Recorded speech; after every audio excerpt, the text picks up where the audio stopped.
we are only a few moments away now from Jermain Bad Intentions Taylor taking on Bernard the Executioner Hopkins, making his 21st title defense.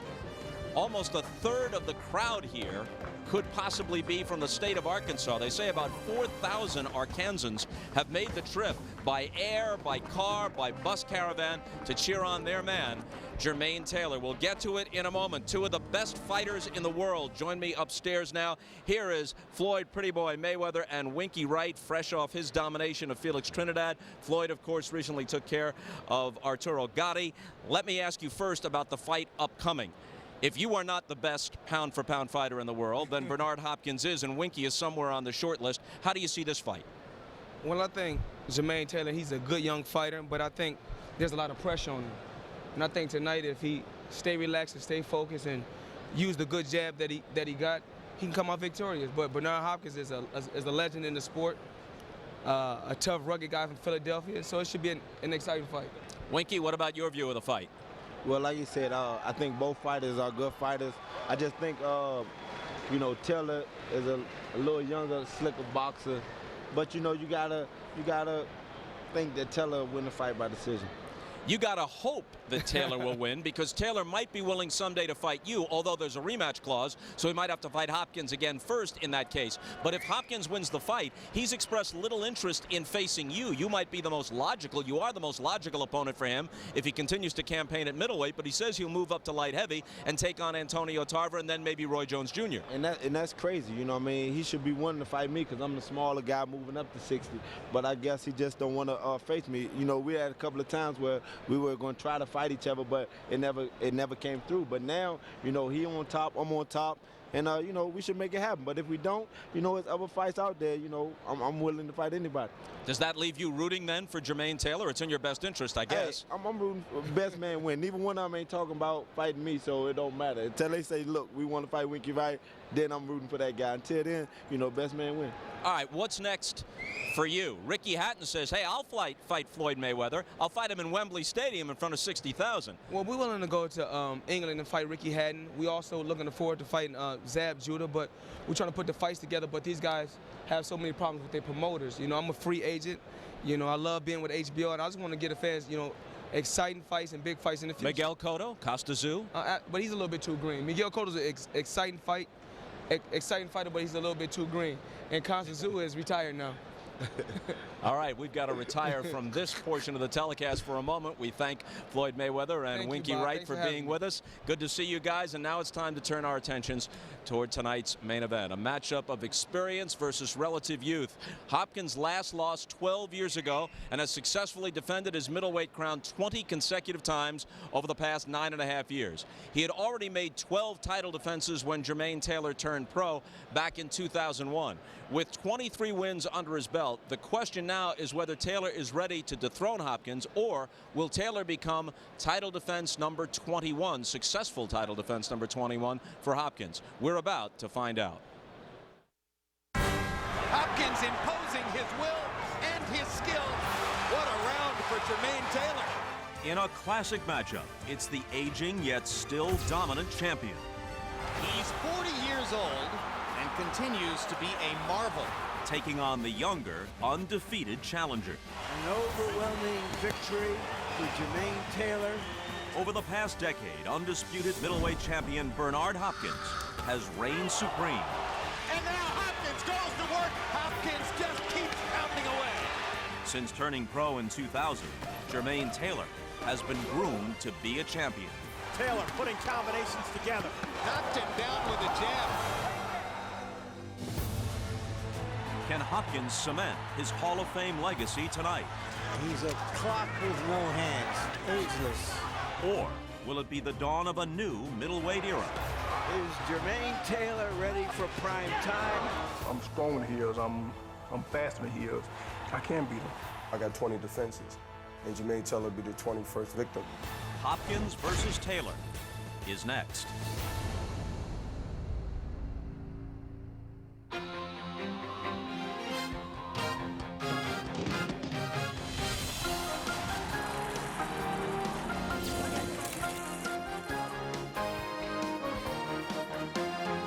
What an awesome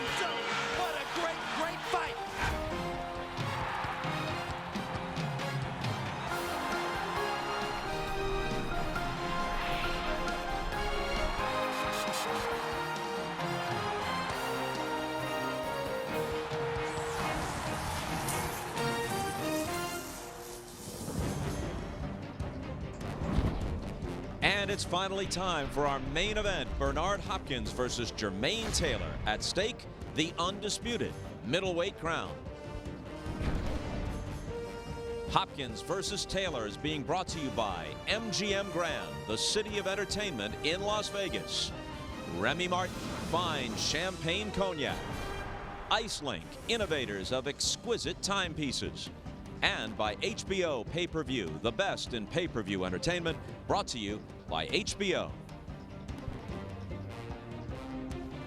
The question, among many, when will Father Time catch up with Bernard Hopkins? He's shown little or no sign of slowing down in recent fights and proved in knockout victories over Felix Trinidad and Oscar De La Hoya that he's at his best when the spotlight shines the brightest. Undefeated after 23 professional fights, Jermain Taylor finds himself in the fight many ring observers have talked about for years. It's now up to him to prove that he is ready for Bernard Hopkins and for a stage of this magnitude, and therefore for the middleweight title.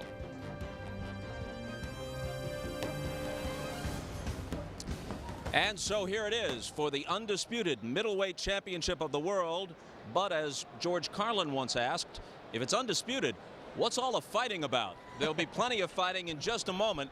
Manny, Jermain Taylor wants to make Bernard Hopkins fight 3 minutes each round. Can he do it? I think he can. And the thing that he's got to be careful about himself, if he sees Bernard laying back and not fighting, he cannot try to throw too many punches and force a situation that is not prepared to happen at the time. He needs to just box. And as long as he feels that he's ahead on points by relaxing and boxing and being prepared for Bernard to make that strong finish that he tries to do the second half, he'll be in good condition. Taylor told us quietly confident yesterday, yeah, I'll use the jab. I expect him to connect with some right-hand counters. I just don't think he's strong enough to hurt me. Your view, Max? It's been said that boxing is chess played out on human bodies instead of boards. The best kind of chess books, the ones that teach you how to play, are the kinds that show you a master chess player playing various levels of opponents, starting with beginners. And you see the difference between a master and a beginner, all the way up to a master versus expert. Now, by the time you get to a master versus expert, it's not immediately obvious who's actually winning the game through the middle of the game. But the master is accruing small advantages throughout so that in the end game, he finds himself in a winning position. I think Bernard Hopkins is a master. I think he's going to accrue those advantages and win in the end. So in what most people expect will be a very close fight, Max Kellerman is giving the edge to Hopkins. Manny Stewart, correct me if I'm wrong, small edge to Taylor. I would say small edge. That's a pretty good assessment.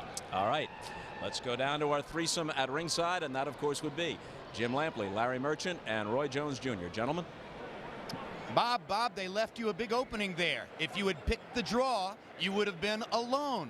All right, well, we'll see how it turns out later on. Larry Merchant, most ringside experts are like Max Kellerman in the sense that they ultimately pick Bernard Hopkins to win the fight. It's probably also safe to say that most ringside experts and most insiders in the sport want Jermain Taylor to win the fight. Why?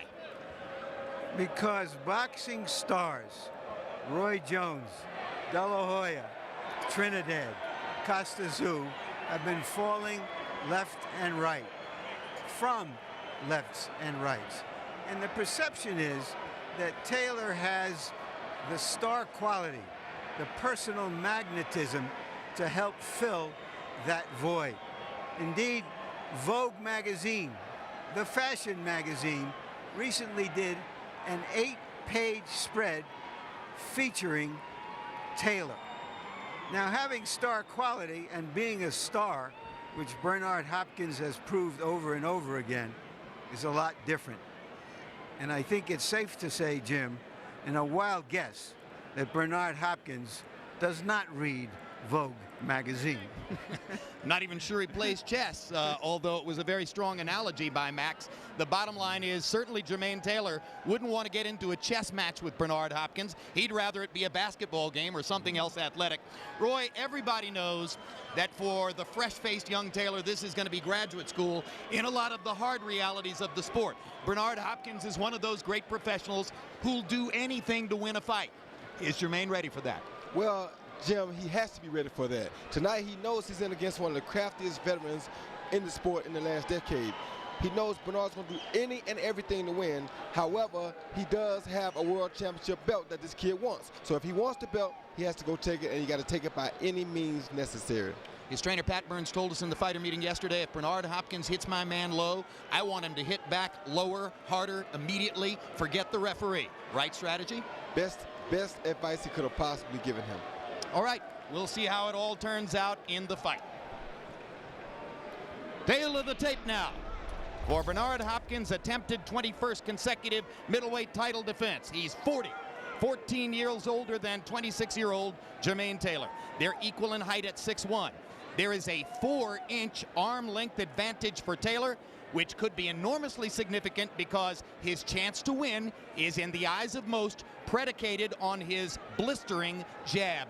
They both weighed in at 160, and Jermain Taylor went up 11 pounds overnight to 171. Bernard Hopkins, who often weighs in at about 56 or 57 and enters the ring just over 160, tonight uncharacteristically heavy at 168, seemingly, clearly a gesture toward the need to be big enough to deal with a big, rangy middleweight like Taylor. Rules of the bout with our unofficial scorer, Harold Letterman. The Jermain Taylor, Bernard Hopkins fight is scheduled for 12 rounds using the unified rules of the Association of Boxing Commissions. There is no 3 knockdown rule. Only the referee can stop the fight.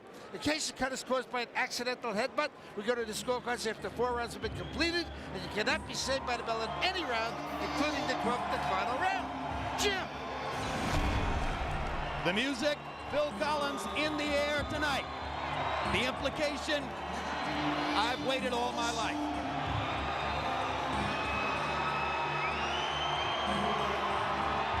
He has the very look of youthful promise, sleek as a bullet. Roy Jones, I remember when you came in against James Toney, November 18, 1994, and a lot of people thought that his vast experience was going to be an intimidating difference for him in that fight. But great athletes overcome all that with their athletic qualities. Isn't this a great athlete? This is a wonderful athlete, but we'll have to see can he overcome that tonight. It is mind against body in this fight. And the guy who's entering the ring right now is the one who is expected to have the body. Hasn't been an easy life for Jermain Taylor. Brought up in poverty in Little Rock, Arkansas. His grandmother was murdered by an uncle. He's been through a great deal of difficulty on his way to this juncture, but he also had the great amateur career. Bronze medalist at the 2000 Sydney Olympics. And he says with great resolution, I have the background for this. Just like Hopkins, he beat up William Jaffe. And he also defeated Raul Marquez, another Olympian, on his way to this date.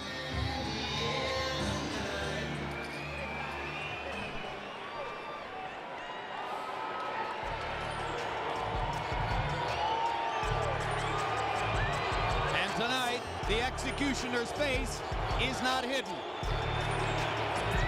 I like that Bernard Hopkins, at the age of 40, has finally given up on his Halloween executioner costume.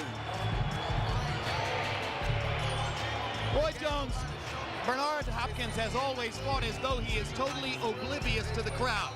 But now as he nears the end of his career, I sense that he wants more approval. Could that affect the way that he fights? No, it will not affect the way that he fights because I know him and he does not care what the crowd or nobody else thinks as long as he comes out with the W. Up to now, he's been a clock with no hands. Will we see hands on the clock move toward midnight tonight? That's what Jermain Taylor will attempt to expose with his physicality. Hopkins' birth certificate, which so far has not been a factor in his career.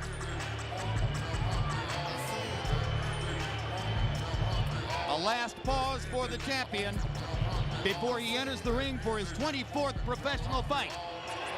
As was a titleist. Bernard Hopkins has had as many championship fights as Jermain Taylor has had professional fights.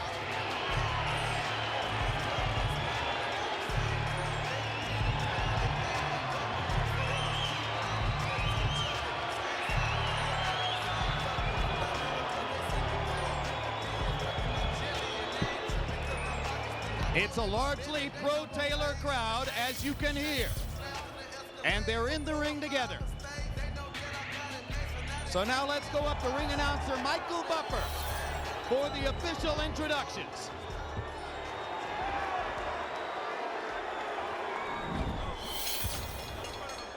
Ladies and gentlemen, from the MGM Grand of Las Vegas, Oscar De La Hoya's Golden Boy Promotions and DeBella Entertainment are proud to present 12 rounds of boxing for the undisputed middleweight championship of the world.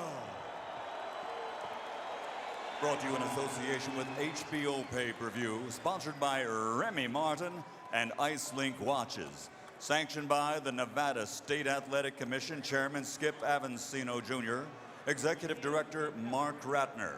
The 3 judges at ringside scoring the contest on the 10-point system will be Dwayne Ford, Jerry Roth, and Paul Smith. And inside the ring, referee in charge, Jay Nady.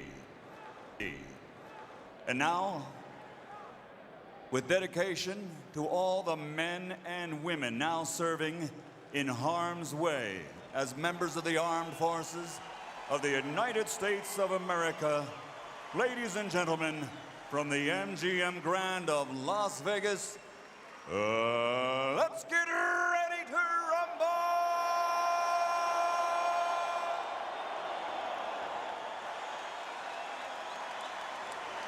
Introducing first, fighting out of the red corner, wearing burgundy, official weight 160 pounds. Since winning the bronze medal in the 2000 Olympics, he has a perfect professional record consisting of 23 bouts, 23 victories with 17 knockouts. He is the pride of Little Rock, Arkansas. Here's the #2 ranked challenger in the world, the undefeated Jermain Bad Intentions Taylor.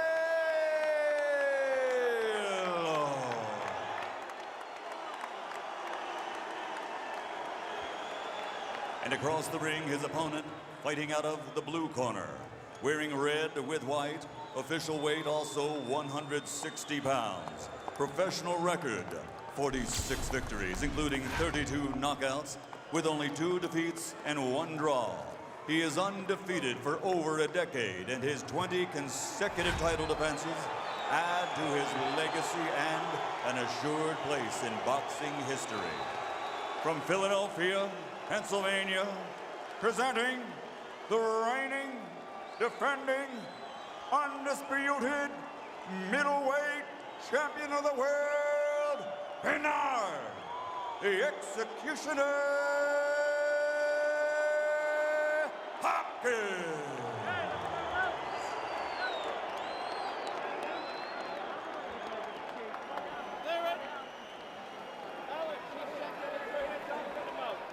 Jack.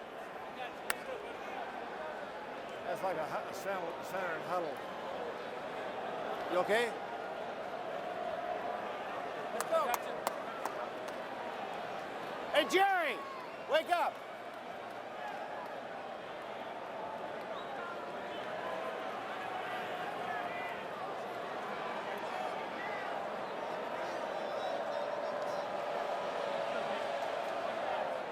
Thank you. You guys have any questions? No, stay back, please. This is their side. Thank you. Obey my commands. Good luck to both of you. Touch gloves now. Let's go to work. Okay, don't. The celebrated professor of boxing is going to take to school a precocious student. Is the student ready to graduate?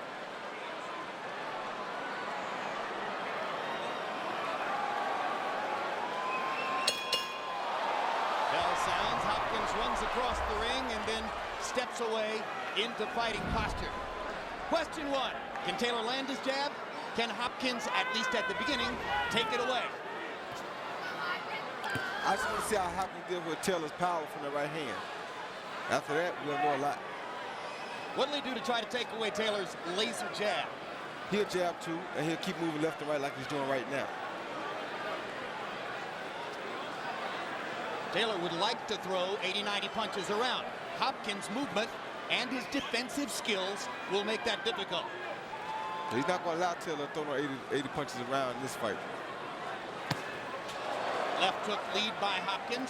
That's one of his 2 most effective punches, the left hook and also the straight right hand counter.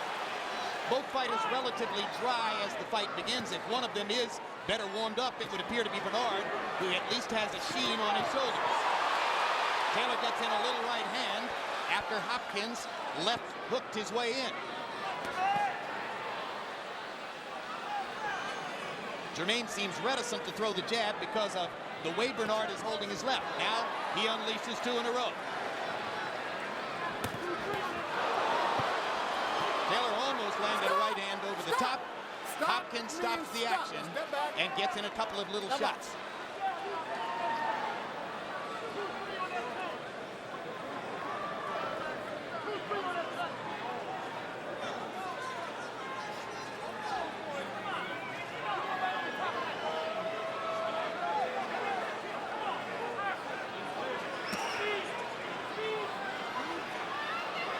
For weeks now, Jermain Taylor and his camp have been talking about trying to put pressure on Bernard Hopkins.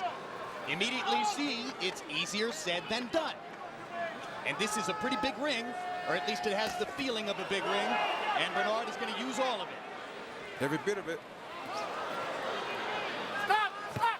Taylor missing wildly with the right hand on 2 occasions. Is he anxious, Roy? Yeah, he's very anxious, he's very nervous, but it's good for him. At least it keeps him to where he won't get caught with a big punch early, not expected from Hopkins, because he's very cautious right now. But if he was hoping that Taylor would burn himself out early in the fight by becoming over-aggressive or trying too hard, that doesn't seem to be happening. It's been a first-round war of nerves. And as the round comes to a close, boxing fans, many of you know the subplot. Lou DiBella, the promoter and advisor to young Taylor, former promoter and advisor to Hopkins. He steered Hopkins into position to unify the middleweight title against Felix Trinidad. Then they had the worst kind of falling out imaginable. It led to a libel suit filed by DiBella against Hopkins. A libel judgment won by DiBella.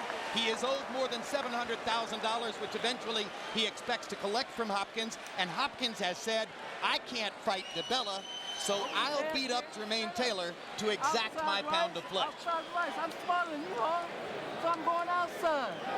You're the tough guy, so what? I'm the smart guy. I'm going with my double shot. But you need to get the jab going, okay? You won that round in that last second or so. He's not going to be able to handle that jab. 1 jab, 2 jabs. 1 jab, 2 jabs. A lot of good things will happen off it. All right? He's looking for nothing but the jab. Anything else that comes, you're just too damn fast. The first time you put some kind of combination together, anything, you're going to score. All right? All right, buddy. Hard to imagine Taylor didn't win the round, given that Hopkins only threw 12 punches by CompuBox count. On the other hand, give Hopkins credit for the great defense of which we know he's capable. He limited Taylor to landing 1 of 20 jabs, 3 of 33 punches overall. But Jermain was by far the more active fighter. Pat Burns, Taylor's trainer, loves to say, my fighter's never lost a round in a professional fight. And of course, on scorecards he has.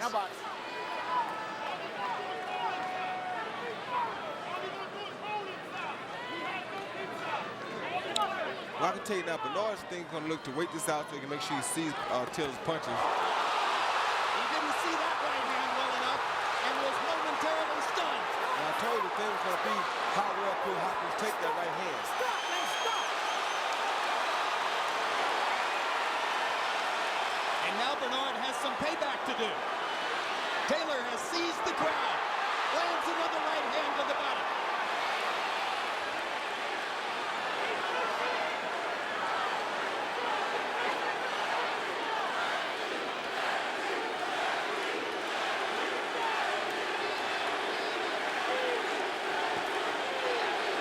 the laser jab. That's the quick one. Stop! Stop! They're going to break now. Hopkins gets in little shots to the body inside, hoping the damage will accumulate. And the reason I said I wanted to see how he took the right hand is because if we remember back, Segundo Mercado dropped Bernard Hopkins with the right hand. He reminds me of the right hand power that Jermain Taylor has. Taylor got in a left hook there and a right to the body. And came with an uppercut as well. And he's making Hopkins become more aggressive than we've seen him early in fights in years. He is testing Hopkins in these exchanges in a way that Bernard is usually never tested. But he's also telegraphing that big right hand, so he's cocking it back when he throws it, Jermain Taylor is. So he better be careful. Well, that's one of the technical flaws that Bernard Hopkins points out. And he says Taylor has an abundance of technical flaws. But the most obvious is what he calls the bow and arrow, pulling the right hand back as he throws the left. And he did it right there. But sometimes technical flaws won't hurt you if you're the bigger puncher and the better man. That's what Taylor says is his hope. This is kind of fight Bernard Hopkins wants right here. This is Hopkins' strength, really. Stop now! Stop! All right. You're holding. He can hit. You can't.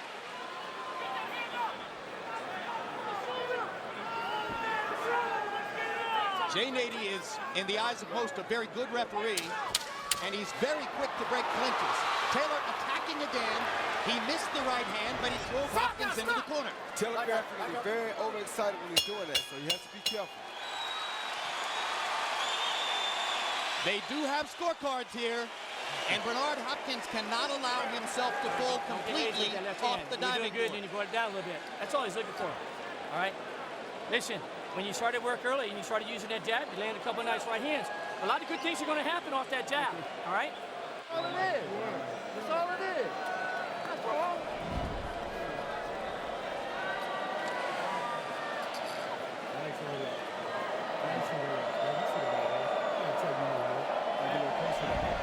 Jab go 2-3 with yours. You know what Bowie gonna say. Here's Taylor with the double jab in the right hand. Hit Bernard in an awkward place in the back of the head. Did kind of land in the back of the head, but that's a dangerous punch. And it looked like he was a little off balance too, so. Then you see Hopkins leave with the overhand right there. It's kind of grazed Jermain Taylor. Wasn't a real good punch, but he's starting to touch the mark. Taylor is impressively poised so far. Neither man has landed a really big shot solidly. But Taylor has been the more physical fighter, has thrown more punches, and has had Bernard on the defensive much of the way. CompuBox numbers in 2, Hopkins 5 out of 20, Taylor 12 out of 39, including 4 out of 22 jabs. He's starting to work the jab a little bit more.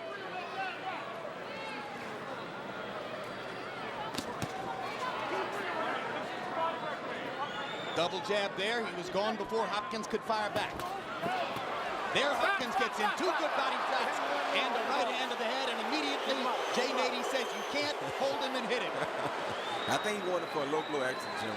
Low blow? Yeah. So the first warning of the fight goes to Hopkins. We all knew that would happen, though. Hopkins playing a smart game now. He's just trying to wait the kid out, let him get a little tired, then he'll start to do more work. Good left and right movement to keep him from planting on those punches so much.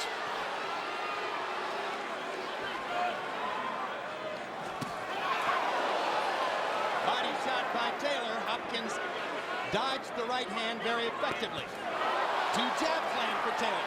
And another. Crowd is getting very excited at the young fighter's prospects here.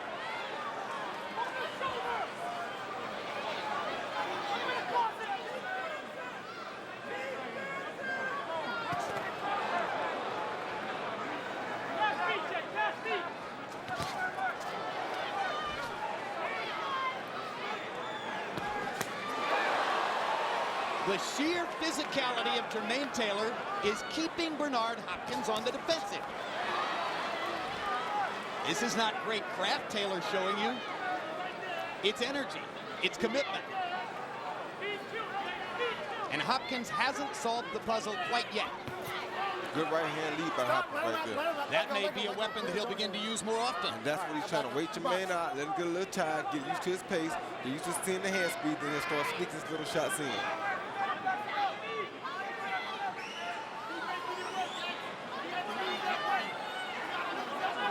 Well, one thing's for sure. From that distance, Bernard isn't going to win any rounds. Because from that distance, Taylor can land. He has the longer jab. Put your hands.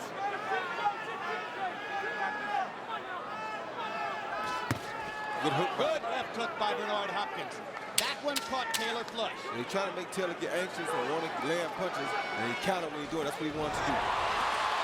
Taylor attacks and lands a left and a right. Not solidly. Hopkins smiled, but again, the energy level belongs to Jermain Taylor. Outside right. Outside right. I'm smarter than you are. I want the outside right. Outside right. That's all it is. Outside right. You got double shots. Go with your doubles, baby. You're all right. Go with your doubles, okay? Nothing big. Nothing big. Just hit the target. Hit the target. The body. So when you short that jab, the second one needs to be short because his ass is going down. It gives you some punching room. Once he drops, we need to work from underneath. You're missing some opportunities for body shot, okay? I like the way you're coming down on that head. Here you see Jermain miss with the right, and there you see the low blow right there. The second one was low too, and that's what the ref saw. Then he hit him with a good right hook to the head while holding it behind the back. But the referee warned him for the low blows first. You were right. There's so much stuff he did at one time that Jay Nate didn't know what to say. Average per round from CompuBox through the first three. Hopkins 4 out of 15 per round. Taylor 6 out of 36 per round. Harold, how do you have it so far? Okay, Jim. 3 rounds to nothing, 30-27, Jermain Taylor. Jim, number 1, Jermain Taylor's getting off first. Number 2, landing the better shots. Number 3, it's driving me crazy when Bernard Hopkins drops that left hand down to his email address, which he's got across his trunks, and he leaves himself wide open for Taylor's right hand. So based on aggressiveness, clean punching, 3-0 Taylor. I think Nady might have warned Hopkins again for low blows there. He did get in another little shot. See if Taylor does what Pat Byrne told him to do. Good left hook by Taylor. Backs Hopkins out of the exchange. And you saw Hopkins do something there that he does frequently and well. He managed to bump Taylor's hip going in, knock him off balance. Taylor landed the left hook anyway. Jermain lands again, and Bernard grabs him. Okay, now box.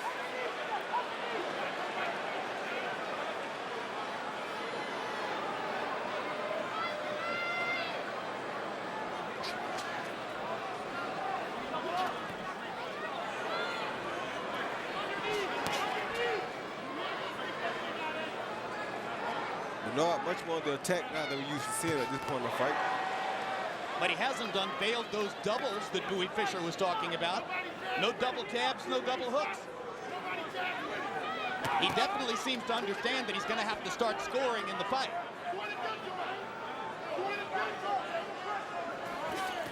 Uppercut by Taylor. Stop, let go now. Please let go. He missed it just a little, but if Hopkins is going to lean in like that, he'll have to look out for that punch.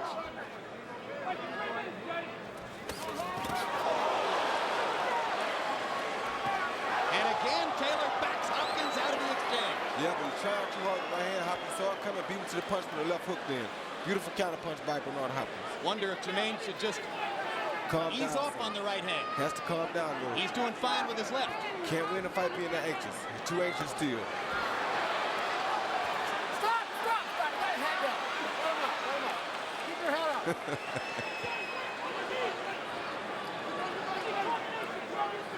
This round is on the table in these last 30 seconds.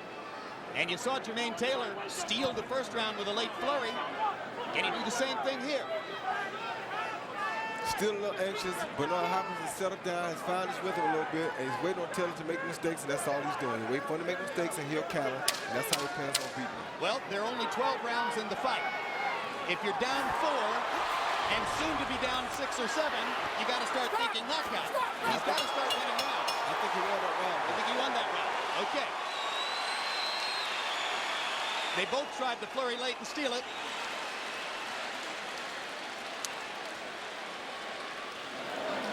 do, stay on the outside. Outside rights, we got doubles coming back, not big. Just hit the target. That's all we got to do, hit the target. Hit the target and we go home. Nice move. Open him up. Okay? He's giving you a lot of respect. Okay? Take that respect away. Start doubling those jabs. When he drops down, bang to the body, you're crowding yourself. Okay? He's just dropping down and you're overshooting.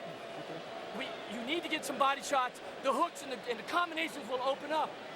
He's just walking around and you're chasing him. Put his ass in the closet. Immediately go.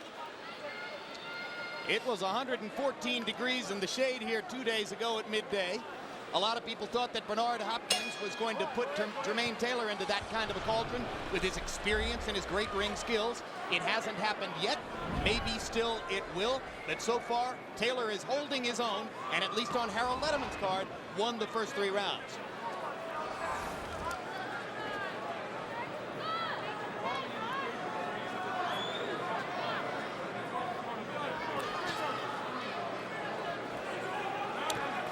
I can almost guarantee you that it wasn't in Bernard's plan to win the first 3 rounds. Big left hook by Hopkins. Taylor takes it well. Taylor was banging to the body. Hopkins got an excellent left hook upstairs. It's usually along about the 5th or the 6th round that Bernard begins to unveil his withering right-hand counterpunch. Exactly. Which I think is his most damaging blow. Hopkins knows that this is a distance race. Stop. And doesn't mind if his opponent thinks it's a sprint in the early going. Over there, okay? But you know, Tarver was a... There's blood. There, please. There's a cut. There's a cut on the eye of Jermain Taylor from a headbutt. This was something that could have been expected. All right. Looks like the cut is well up on his forehead. Ready? Come in. Box. Definitely from an accidental headbutt. Taylor has never been cut. Now he's got blood streaming down the left side of his face. How big a distraction, Roy? I don't think that'd be a big distraction, but you never can tell because he's already so excited. And the blood is coming into his eye. You saw him paw with the left hand, and you see him attack with the right.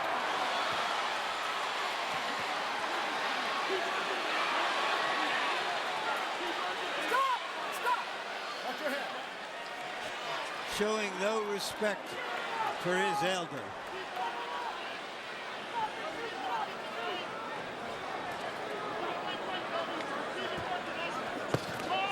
Good hook by Bernard. Stop! Step back, please. Step back, please. I was talking about this as a metaphor for running, but because Taylor was a quarter miler and a star quarter miler in high school. Hard right hand inside by Bernard Hopkins. Brilliant counter right hand caught Taylor flush. Hopkins' confidence now seems to be growing. The cut on Taylor's head may be bothering Jermain. Hopkins starts to clown. Don't hold him! And gets in a little left hook as he breaks away.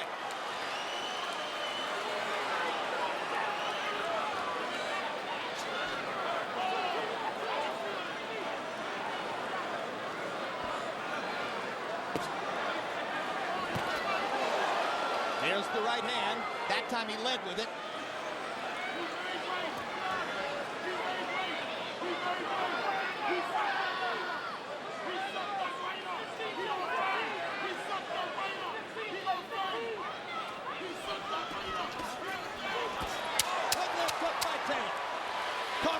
Coming off the ropes.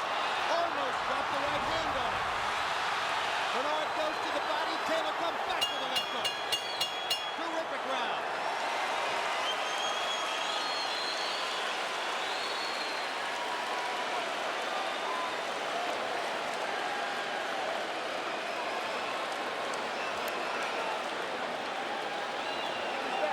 I'm going to put him in the closet, Jay.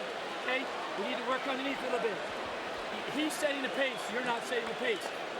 Listen to me. You're head hunting a little bit too much. Anytime you throw something, you need to come back underneath because it's dropping down. You got to follow my instructions.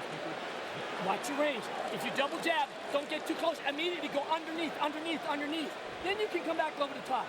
You're head hunting a little bit too much. Okay? It looks like it's a dead end fight. He see Jermain rushing in. Both fighters trying to throw combinations at the same time, and that's what caused the accidental hit. But you knew it was coming sooner or later because both guys were trying so hard to get to one another without being caught in the process. CompuBox numbers in the 5th round. Hopkins 7 out of only 20, but they were all 7 power connects, and some of them were good, solid shots, including the 2 big right hands. Taylor 8 out of 38. He's still throwing more punches and landing more as the fight progresses.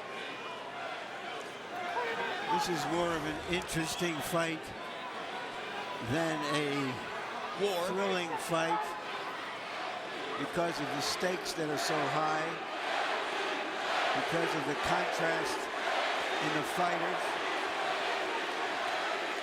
And because Bernard Hopkins, as Roy Jones pointed out, doesn't care about entertainment value. Not at all. Wants to fight at the pace that favors him. And he has given him a little entertainment tonight already, but he's slowly finding his rhythm, finding his punching pace, finding his range, and it could mean big trouble for Jermain Taylor. Yeah, but we're within 2 minutes of the midway point of the fight, and Taylor's still in it, and still doing basically what he did in round 1. Well, I can guarantee you Hopkins did not plan to win the first half of the fight. I'm sure. You're right. Stop. Get his head down there, stop it. Now box.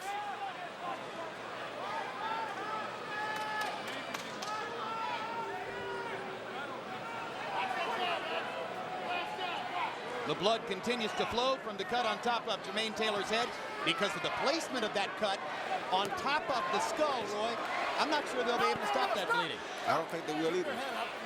The other thing is that they all talked about Jermain Taylor's jab, but now his jab has been taken away from him pretty much by Hopkins, and he seems to be a little confused right now. I agree. He doesn't seem to know exactly what he wants to do offensively because he's not able to set the tempo as easily as he did against every other professional opponent with the jab. And that's the thing that worried me about it because I knew he wouldn't beat Bernard Hopkins with the jab. Gonna have to find another way to do it. Exactly. And it's got to be work. You're 26 and you fight a 40-year-old guy, you got to try to outwork him. Especially when he's as good a veteran as Bernard Hopkins is. So should he be throwing more punches? Yes, he should stay on the attack. He should never let Bernard sit in this rhythm because this is when Bernard is waiting to set him up with something. That's what he should be doing right there. Well, he did exactly what trainer Pat Burns told him, working underneath and going to the body. So what happened, he stood there, he got caught with a flush right hand, and every time Bernard catches him sitting still waiting, he's going to hit him with that shot.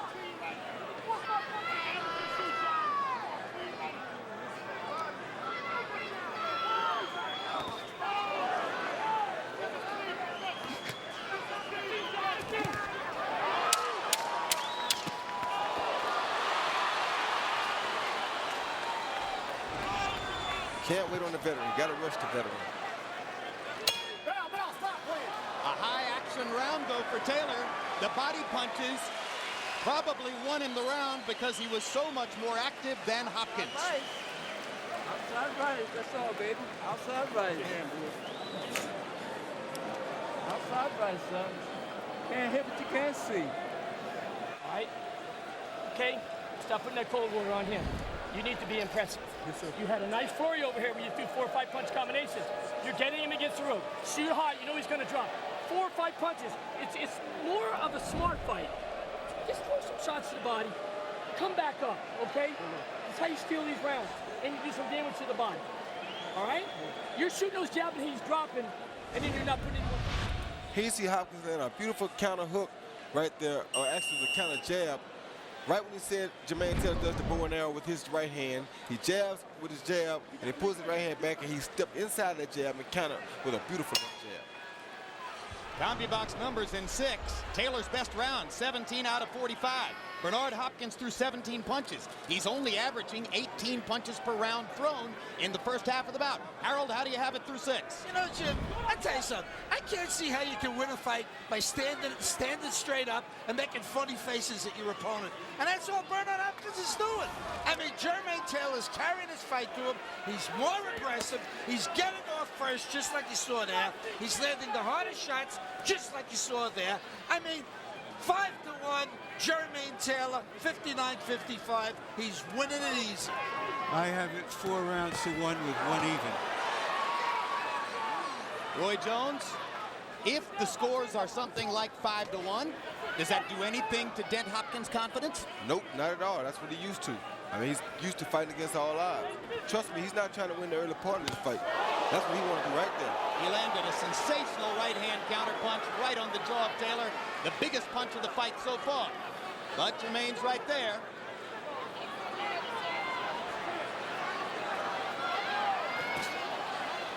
As long as he can do that, he won't be dampened at all. Hopkins missed with the right hand that time, and Taylor got him with the left uppercut to the body. Double jab by Taylor.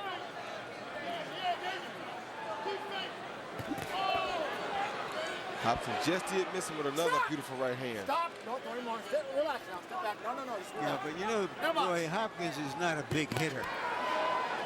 You know, he's never been a big puncher. He's always worn down his opponents by attrition. And that's why I think that's what I think he's trying to do here. But he's not active enough to do it, it seems to me.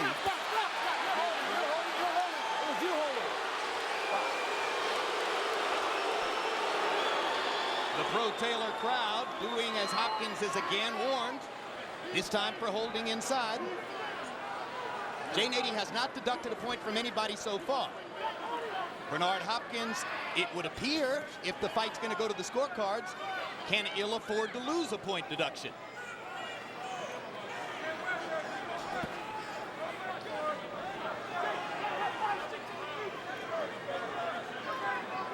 I mean, if Hopkins is trying to pop shoot him 2 or 3 times around, Roy, that's not enough. No, it's not. He's just hoping to wear the kid down first, then hit him with a good shot. Then you're saying he's trying to he's hoping to knock him out? Yes, that's what he's hoping to do. He's not looking at trying to outbox this young kid. He'd be crazy to do that. So his thing is to wear him down, keep touching him every now and then, get him a little tired. Then he hoping when he touch him, he can help. You can't count on getting a young fighter tired. Really interesting. That's what he's trying to do, I think. The popular media choice was Hopkins by decision. And there's another look at Lou DiBella. So far, no look of great confidence or celebration on DiBella's face as he waits and watches and hopes in what is something of a holy grail for him. Sunday and you're doing it with him. Make his ass fight. Do you understand? Just throwing punches, working the body, just throwing some punches in there. You need to throw at least 25 jabs around. You're throwing 10 punches around. You're not. Right, just pick up a little more jabs. That's all. Stay outside. You don't fight me inside. You fight me outside. I never know when the right is coming. I'm looking for that uppercut. You're smarter than me. You're smarter than I am. So you fight me outside. That's right. Roy, it sounds like Bowie Fisher, Hopkins' trainer, is seeing a different fight than we are. I mean, he seems to think that everything's going along great. Pat Burns love you too, because he's fussing at Jermain Taylor about not being busy enough. Well, I think Burns is probably right that Taylor enhances his chance to win if he can be busier. On the other hand, CompuBox numbers show Taylor throwing exactly twice as many punches per round, getting off 37 punches per round to so far only 18 for Hopkins. And again, those of us who wonder how Bernard Hopkins is going to win this fight don't see him getting that much more active. It's about selection, obviously. And you're saying, Roy, that withering right-hand counter and the left hook, thrown effectively, will eventually reel the young fighter in. Well, that's what he's trying to do, I think. I think his plan was not to try to come in and outwork the guy, but try to come out, take him in the deep water, and then catch him with a big shot. That's what I think his plan is, because he didn't come out aggressive. He didn't come out and throw a lot of punches to show that he wanted to outwork Jermain Taylor, so that has to be his plan. Now, I don't know if that's going to work. My feeling is it better be, because if the plan involved winning rounds, he's not doing that. That's what I'm trying to say. And now Taylor willing to exchange, and Hopkins begins to throw a little more, and they're even in that exchange. Jab from Hopkins, pretty rare so far. Second jab from Hopkins. In recent fights, watching Bernard Hopkins fight is like watching someone swim laps. He hasn't been active, and he hasn't turned it up here.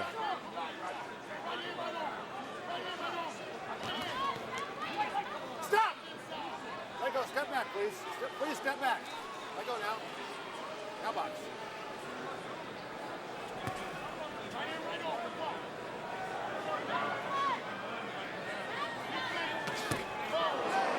Good left hook by Hopkins, backs Taylor off after Taylor had begun the exchange.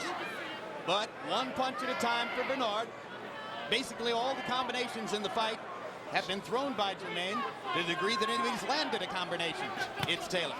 You know, Roy, you've been talking about Hopkins hoping the kid makes a mistake. There comes a time in a fight where he's got to decide the kid isn't making many mistakes. I better start doing something else. Now that's true. And I think he's running out of time being this is the 8th round. The kid is not giving him anything with mistakes.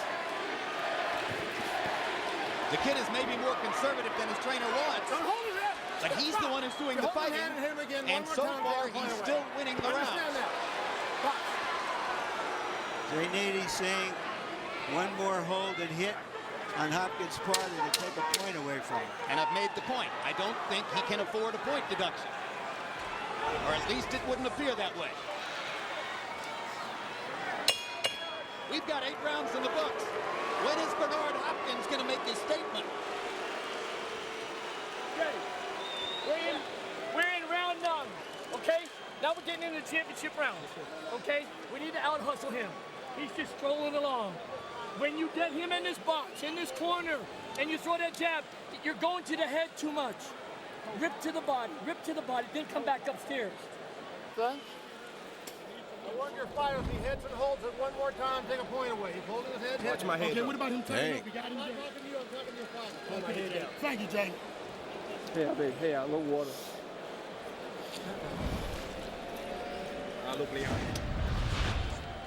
He see Hopkins going and throwing a good right hook. No, I didn't see a hit, but then. Well, Hopkins managed to clip Taylor's chin with his head as he was kind of leaning in. But there was no damage done, and the exchange was basically even, I think. Every round begins with the bleeding momentarily stopped on the top of Taylor's head, and then the trickle begins again shortly after the beginning of the round. CompuBox numbers in the 8th, Hopkins 4 out of 24, Taylor 5 out of 41. It's been the pattern of the fight all along. The kid throws twice as many punches. That was a good right hand by Hopkins, which is what he wants to do. But Taylor came out and did a smart thing, which was start fainting Hopkins early in this round. Good body shots by Taylor, right and left, and he gets away before the counter comes. Is the kid exposing the old man's age? Or has the old man got something left? You're holding. Capacity in the house is 13,000. Attendance officially 11,992. There's an air of tension now as the 9th round progresses toward its close.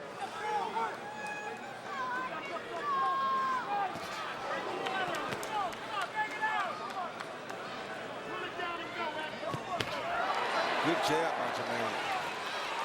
I think Jermain Taylor's confidence is rising, Roy Jones. He doesn't believe so far that he's seen anything that he can't handle. Even though he got caught with the 2 big right-hand counter punches, he seems more comfortable than before. But also, I think what's happening here is Bernard Hopkins is now moving forward. He now knows that he's got to do something, and we'll see if Taylor can capitalize on that.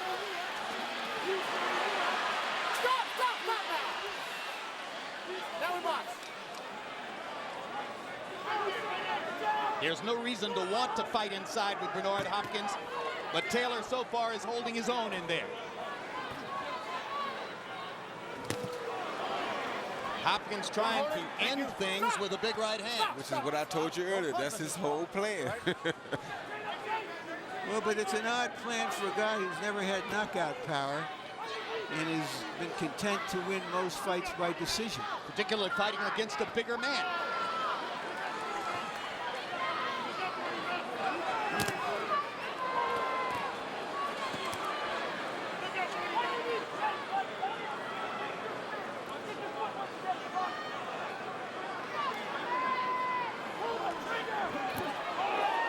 Right hand counter by Hopkins.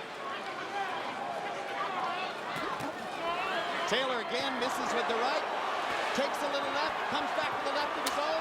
Now there's going to be a fight in the ring. Taylor not letting Hopkins sees the initiative.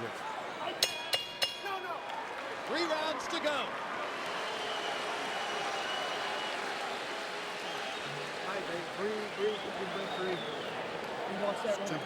Okay, let me tell you, this is a damn close fight. You have got to listen to me. Every time you shoot today and he drops down, you're not following underneath. Do you understand? And quit looking to the referee for some damn help. He's getting some cheap shots in there. Do not let this guy out jab you. Get that damn jab working. Listen to me. From the shoulder, he's looking for one punch. He's looking for you to drop your left hand and come with the right. That's what he's looking for. All combination inside, baby. All right? Deep breath. Take a deep breath from me. Take a deep breath from me. Seconds out. Good jab. A quick look outside on the strip in Vegas. Obviously a clear and blisteringly hot night. To listen to those two corners, you might have thought it's Hopkins who may be up 7 rounds to 2 or 8 rounds to 1. But all the urgency was in Taylor's corner. Power shots in 9, Hopkins 5 out of 19, Taylor 2 out of 15. Harold, how do you have it scored 3/4 of the way through? Okay, Jim. 88, 83, 7 rounds to 2, Jermain Taylor. Jim, I got this. If Bernard Hopkins doesn't pick up the pace, he wouldn't win this fight if it were in a blue horizon. I mean, he's got to start getting off. Now, in round 9, he moved forward. He landed a couple of nice shots. He may have eked out that round, but that's about the first round he's won since the 5th. 7-2, Jermain Taylor. Well, obviously, on Harold Letterman's card, Hopkins is already in need of a knockout. Now, we have no idea what the 3 official cards look like. Of course, Dwayne Ford, Jerry Roth, Paul Smith, 3 veteran Nevada judges.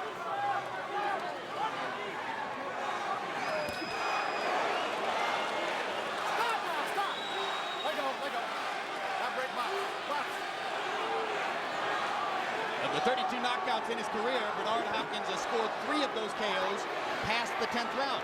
Those were in fights in which he was dealing out most of the punishment.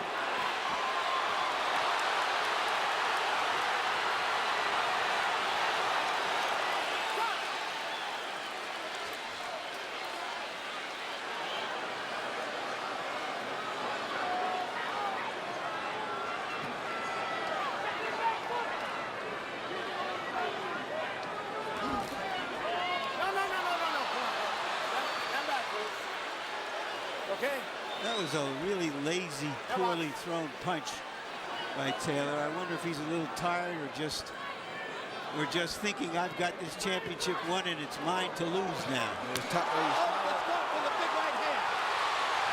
That may be the punch that could turn it around for Hopkins. Taylor holding on with 45 seconds to go in the 10th. And that's what I've been telling y'all the whole time. I knew that's what his plan was. It's a matter of can he execute or not. Hopkins again catches Taylor with the right, hits him behind the head. Nady pulls him back in. Taylor caught Hopkins with an uppercut.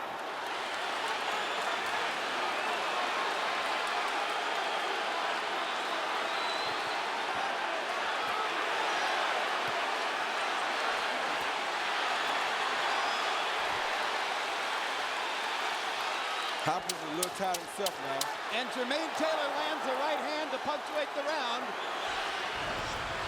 Bernard Hopkins got in the big right hand shot. Was it enough to turn the tide?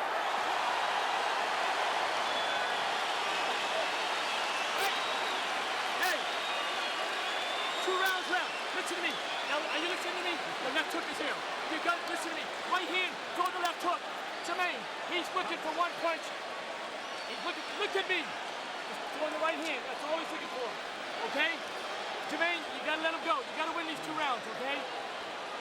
Outside, go with your double shots and you're home. Go with your double shots. All right, baby? All right? You got to close big. You got to close big. Double shot, baby. You hear it. You practice it. You did it. Got that water? He see Hopkins coming after Bernard, chased him, threw a hook to make him duck, and brought him right up into that right hand. Boom. Good shot right on the chin. That shot really ran another right hand right behind it. They had Jermain in a lot of trouble. which is just what I think he had been waiting for the whole night. Well, Bernard Hopkins opened up. He threw 43 power punches by CompuBox count in the 10th, landing 15 of them. 10 of those lands in the last minute of the round. So Hopkins had the big minute of the fight for him. Did it turn things around? You heard Pat Burns telling Taylor, go win these 2 rounds, let your hands go. But the kid may be more reluctant than ever to let his hands go after the big punches Hopkins caught him with.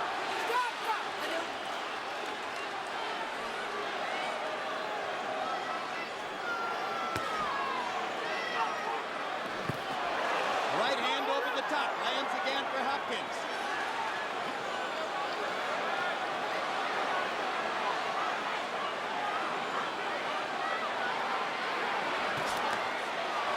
Taylor decides to start the exchange and lands a little left hook. If he waits, Jim, he's not going to be able to handle what happens to him. So he better be the aggressive. Hopkins again targeting him with that withering right hand. Every time he waits, that's what's going to happen to him.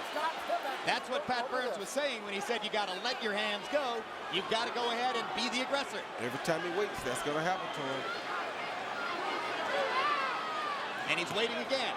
Now he jabs and sticks it into Hopkins' face. Manages to slip the right.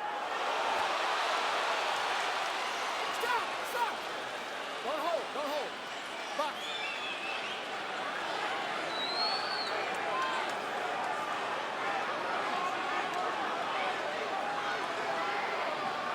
Minute and a half to go in the 11th round.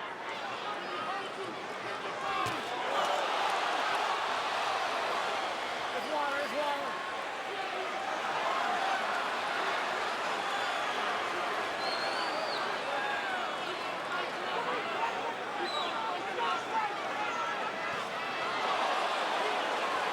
Stop now! Stop! Stop! I think Taylor is plainly tired. He's in deep water, Larry. Never been in water this deep before. A little flurry there brings the crowd back to life for Taylor. Now he lets his hands go a little more, becomes the aggressor, and puts Hopkins back on the defensive. But Bernard looks to counter with that big right. And Jermain's left eye is swelling. That's what he has to do. Stay aggressive. Be the aggressive fighter. Oh, there you go. Hopkins knocked him out, piece out with the right. You better be careful. The fighting instinct is rising in Taylor. That's going to give Hopkins some chances. Taylor misses with the right that time. I mean, Hopkins missed with the counter right. Excuse me.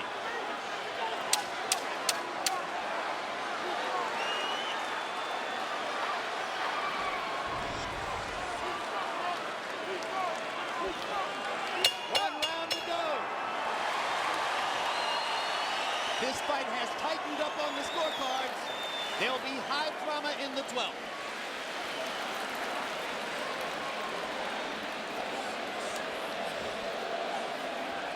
You need a big round. You're not throwing punch, you're just backing up, backing up, backing up. He's throwing one damn punch. Let it go. Do you understand? Dig down right here. You have to have this round. You have to have it. 12th round, You understand me? Let it go. Jermain. There you go, here you go. They put the ball up. You represent me now. You're not coming out this way. Gotta go, you gotta close week, son. Plus, you gotta have this round, Jermain. Wake up. Let's go, now give it everything you got. Come on. Bernard Hopkins has had one 12th round knockout in his career. That was against Felix Trinidad. In the 11th round, Hopkins landed 17 out of 40, Taylor only 4 out of 28. As I mentioned, the fight has definitely tightened on the scorecards in the last couple of rounds. And you see Hopkins going for that knockout that I told you about earlier. He wasn't interested in winning no early rounds. He's trying to knock him out. Yeah, and Jermain Taylor is reticent to let his hands go against Hopkins' right hand. It's going to make it harder for him to win the round, which is what Pat Burns demanded. The calm in Hopkins' corner is amazing, given the nature of the fight. They got a 40-year-old veteran. No need to get excited. He's not going to gain 10 years with him like that. Best right hand of the night for Jermain Taylor.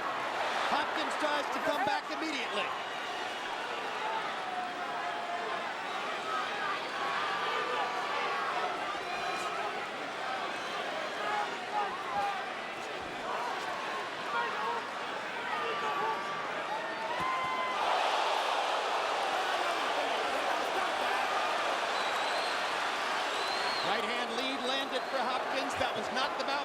that was Vaseline that flew off of Taylor's head. Taylor lures him into the corner and is willing to trade. I don't think he lured him into the corner, but okay, he is back willing to to trade. the corner. I'll take the lure back. Big right hand for Taylor. You better be careful. Hopkins just missed him with a beautiful right hook. That would have But put him he's down. leading in the round with 1.5 minutes to go. And this fight could well be on the table. There's the right hand again for Hopkins. Hopkins using all the guile of an old-time pro of years in the Philadelphia gym to try to pull this one out.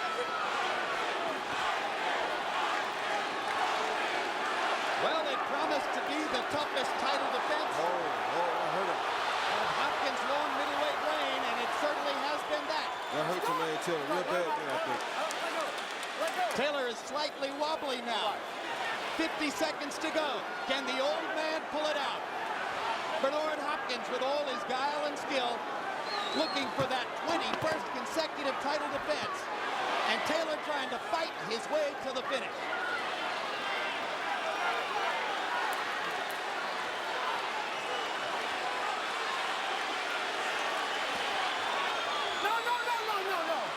Thank you. Now watch. Jane Ady's accomplished a major thing here.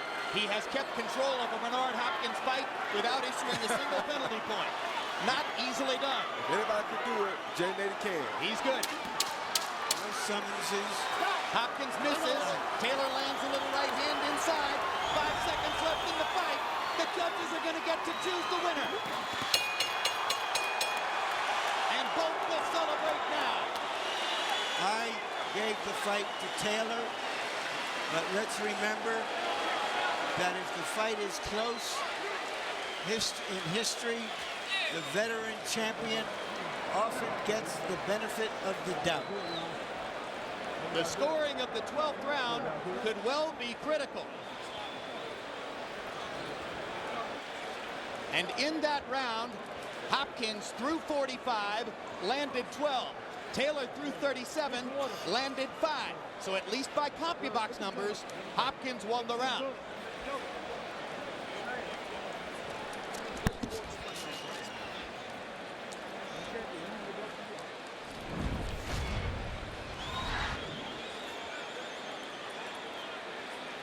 Once again, you've been watching the #1 pound-for-pound fighter in the sport at age 40, trying to hold on to that unusual mantle of respect.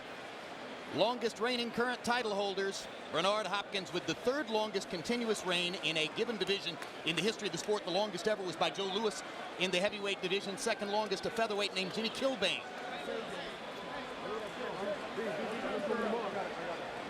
Security keeping Bernard Hopkins and Lou DiBella away from each other in the post-fight aftermath, and that's a very good idea. Let's quickly take a look at the 3 judges who will choose the winner of the fight. 3 real veterans from here in Nevada. Dwayne Ford, 98 title fights. Jerry Roth, 122 title fights. Paul Smith, 23 title fights.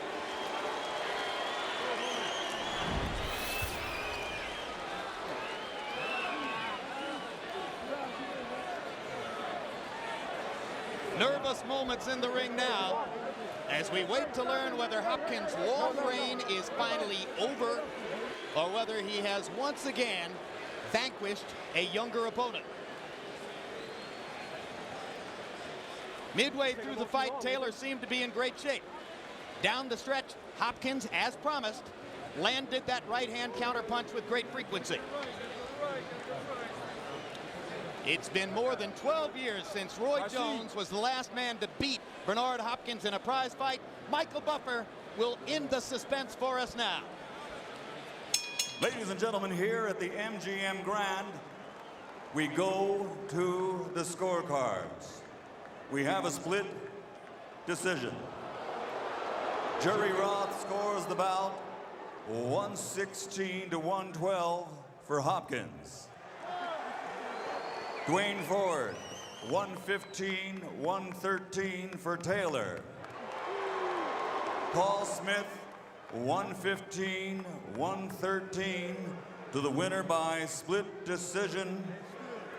And new undisputed middleweight champion of the world, the pride of Little Rock, Arkansas, Jermain Bad Intentions Taylor.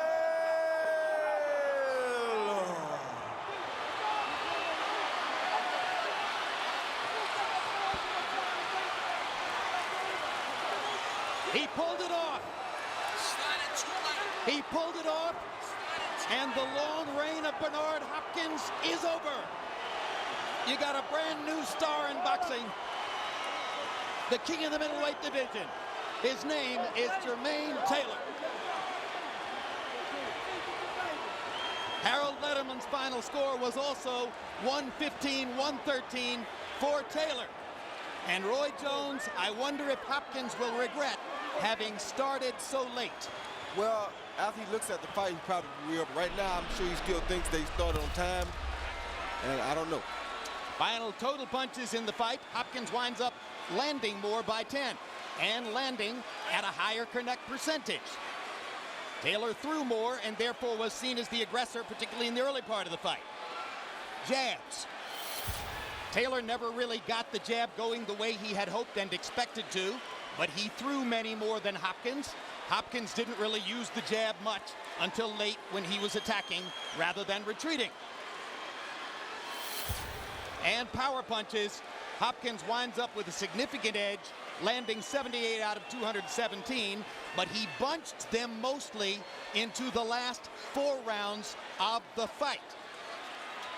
Larry Merchant stands by with the winner and new middleweight champion, Jermain Taylor. All right, thank you very much, guys. Congratulations. You built an early lead. Yes, sir. Were you surprised how easy it was at that stage of the fight? Larry, I knew he was gonna come out to a slow start, so I was gonna try to start a fast pace. I think I burnt a little bit too much energy in those first couple of rounds, and I got a little winded on the end stretch. But I'm looking forward to a rematch. But no, Hopkins is an excellent champion, man. I love him. I thank him so much for this opportunity, and I just thank HBO. When he started to come on in the latter stages of the fight and hitting you with some clean punches, did he ever hurt you? No, sir, he never hurt me. I was always, he got some good shots in, but he never hurt me. He's a great fighter. I got a little winded in later rounds, like I said, but in the rematch, I promise I'm gonna train hard.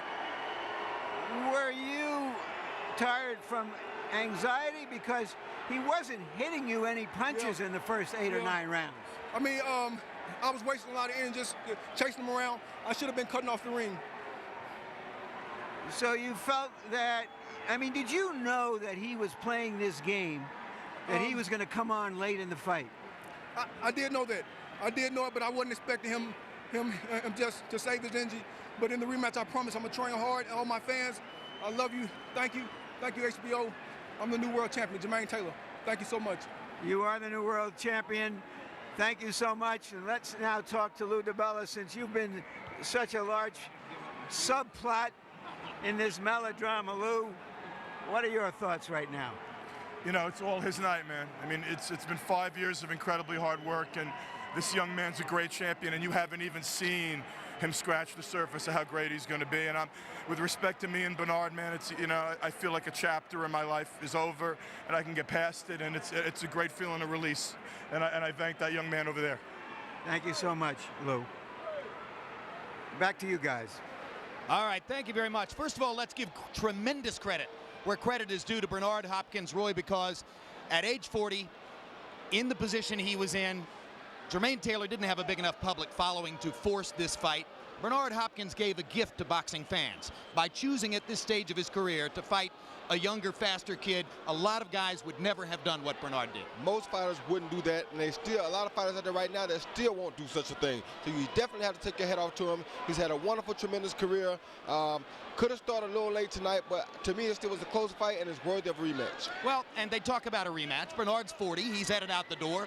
Should he fight the guy in a rematch? Why not? Okay, I agree with you. Once again, thank you, Bernard, for giving boxing fans a gift. Let's go back to Larry Merchant with the former champion in the ring. All right, thank you again, Jim. Bernard, did you wait too long to go on the attack?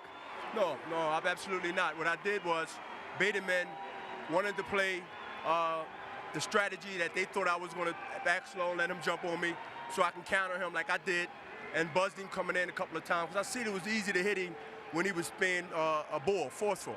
And you hear the crowd. The crowd speaks for itself. I think the fights will be showed again, and fans at home is probably disappointed. But I think from the 5th or 6th round on, Larry, I think I just dominated the fight. Had him hurt twice, and you know. It seemed to me that only thing I didn't do is knock him out. Maybe that's, you know, I'm Bernard Hopkins. You know, when a guy stand up and get beat up, he sort of get the. Bernard, usually the veteran champion gets the benefit of the doubt in a close fight by being like 40. This. Why do you think you didn't? Well, I think you got to ask the judges that, because I believe that I should have got a unanimous decision. I had him on Quiz Street, badly hurt, twice, cut. Yeah, but Bernard, I think I won the fight. I mean, you know, this is the Marcus of Queensberry rules, and if you lose 8 out of the first 9 rounds, I'm not saying you did, and you hurt the guy in the last 3, but you don't knock him down and knock him out, you lose. Well, not really, Larry. You can't knock everybody out. It's who hit the most and who do the most damage. And I mean, I know the cameras is on me, and I'm not bleeding. Were you surprised that I think I did well. Were you surprised that the kid showed poise, that he didn't make as many mistakes as maybe you were anticipating? He did. Oh, Larry, he made, I mean, maybe you got to, you know, when y'all come on next week or whatever, you'll see.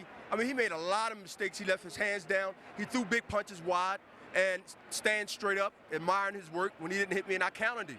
I mean, I was a good counter puncher here with maybe 2 or 3 combinations in between. You've been around. But he didn't surprise me at all. He was strong, but not strong enough.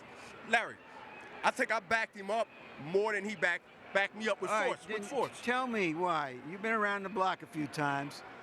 2 of the judges thought he won the fight. Well, you got to look at this. Judges are people that look at the fights, and sometimes they see different, as you mentioned many times, and I see different. But the fans in the world have a TV and have video cameras where the judge is not always right. We've seen that many times, and unfortunately, in our sport. And I think I've done well to get not only a split decision, but a unanimous decision. And so we can assume that you will take the rematch. Well, of course, if I believe that, I believe I won the fight. I believe the fans believe I won the fight. And Jermain Taylor doesn't show emotions that he won the fight. So, I mean, it's clear that a rematch should be, but I don't have to ask for one. It's been negotiated. And, you know, next time you have to knock guys out. But, you know, I'm Bernard Hopkins. I'm a big boy. I know I won. I can go home with that. It wasn't a situation like when I fought Roy Jones over 11 years ago where I knew I lost, and I dealt with it that way. This is a situation where I won, and they gave it to the other guy. Thank you very much, Bernard. You're welcome. Germantown, North Philly. Jim? In the house. All right, let's quickly take a look at what happened on the judges' scorecards. Roy Jones, Jerry Roth, who wound up giving the fight to Hopkins by 116-112, had it even at 4 rounds apiece after the first 8 rounds. Bernard said, I dominated the fight from the 6th round on. The judges agree from the 9th round on, because he won the last 4 rounds on all 3 cards, with one exception, and this makes the difference in the fight. Paul Smith gave the 12th round, or excuse me, Dwayne Ford, not Paul Smith. Dwayne Ford gave the 12th round to Taylor. If Dwayne Ford gives the 12th round to Hopkins, as the other 2 judges did, we'd have a draw. And that's why I think the fight should have been called. And me, I'm going to be honest with you. At 40 years old, he still outlanded the guy. He has a very good argument that he won the fight. Well, he outlanded him, but mostly in the last 4 rounds of the fight. He didn't spread it out over 12 rounds in the way that you need to do to win a decision. That's true, but you and I both agree that he won the 12th round. Well, I agree that he won the 12th round. That's exactly right. So the bottom line is a draw wouldn't have been a bad call. That's what I'm saying. But at the end of the day, because Taylor started earlier and stayed with it, he wins the fight. Incidentally, it could get in the way of Bernard fighting you. Got any problem with that? No, I don't have a problem with that, and I like the fact that, you know, Bernard Taylor, it couldn't happen to a better person, to say it that way. But I still think, and I would probably call it a draw. All right. Larry, your final thoughts. Bernard Hopkins had an extraordinary run as a middleweight champion of the world. All kinds of records, Hall of Fame credentials, and so on. But I just think he was out-hustled a little bit by a younger guy tonight. He tried to steal the fight at the end, but the judges didn't let him do it. Now, at the end of the day, it's a little bit like an extra inning baseball game that is won on a throwing error. Extremely close, but victory Taylor. Bob Costas. All right, Jim, thanks very much. Manny, how did you score it? It was a close fight. I'll be very honest with you. It depends on what you look for, but Nevada has always been consistently giving rounds to the guy who works the most. And that's how Oscar De La Hoya lost his controversial decision to Trinidad, how he won close fights also. But they always go for work effort. Even if a punches are landing and no one does anything, they go for the guy who's the busiest in most of the fight. Max, you thought Hopkins would win the fight. You thought he did win the fight. I had it 115, 113 Hopkins. I think the master in the end achieved a winning position in the end game and then decided not to checkmate his opponent for some reason. Through 8 rounds, I also had it even. I thought Bernard Hopkins was, while Taylor was busier, Bernard Hopkins was much more accurate. However, there were at least 3 rounds that could have gone either way, and so it's really not possible to argue with a decision. Very briefly to both of you. He waited too long. He clearly waited too long. I saw so many opportunities that Bernard had to land the right hand, and he hesitated. And even when he had, I never thought he showed the real anxiety that he should have shown when he had the opportunities. But for the most part, he basically just threw the right hand. He had so many other things that Bernard could have did. The right hand to the body, the left hooks. He didn't do that for the most part. He was basically relying on just one right hand punch. And so it was a close fight. Carlos Monzon, at the end of his long career, in his 13th title defense, the record eventually was 14 that Hopkins broke. It was Monzon's record. Fought Rodrigo Valdez, who was considered the heir apparent in the division. Won a very close split decision. In this case, Hopkins lost the split decision. They rematched. Valdez knocked Monzon down. Monzon got up, won the fight, and retired. I'll tell you, Hopkins is right about one thing, at least from where I sat. Jermain Taylor, although he is the new middleweight champion, obviously did a marvelous job tonight. He did not carry himself at the final bell like a man who thought for sure he had won, and in his post-fight comments, he almost seemed apologetic. Rematch. He was the one calling for the rematch as though he had something to prove. Well, you know, in boxing, there's always the last thing is what y'all remember. And I remember George Foreman fighting a guy named Axel Schultz, and the promoter Bob Burnham asked me after the fight, who do you think, who won the fight? I says, well, Schultz won, because he was winning the last round so impressive. Then I added up my scorecard. I say Foreman won more rounds, though, and it came out to be, some rounds are not as exciting as others, but there's still a winner and there's a loser. Last thing, real quickly, there will no doubt be a rematch. It's in the contract. If Hopkins was defeated, there would be a rematch. At this point, although Hopkins has a chance to avenge the defeat, at this point, what, if anything, does it do to Hopkins' standing among the all-time great middleweights? The loss? The loss. Considering what happens in the rematch, do they have a rematch or not? Let's say they do.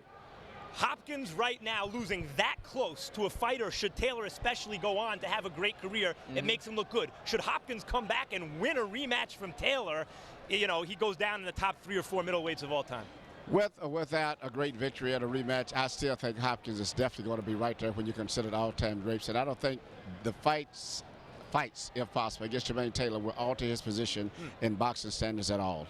All right, Emmanuel, Max, thanks very much. Enjoyed it as always.